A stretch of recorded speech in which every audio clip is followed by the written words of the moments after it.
Very, very, very important to where we are in the spirit. Genesis the 16th chapter, verses 1 through 2. Say amen when you have it. Amen. And the Bible says, now Sarai, Abram's wife, had borne him no children. And she had an Egyptian manservant whose name was Hagar. Somebody say Hagar. Hagar. So Sarai said to Abraham, see now that the Lord has restrained me from bearing children. Please go into my maid. Perhaps I shall obtain children by her.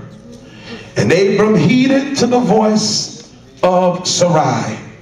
I want you to look the neighbor in the face and tell him, say, neighbor, barren, but still on the mind of God.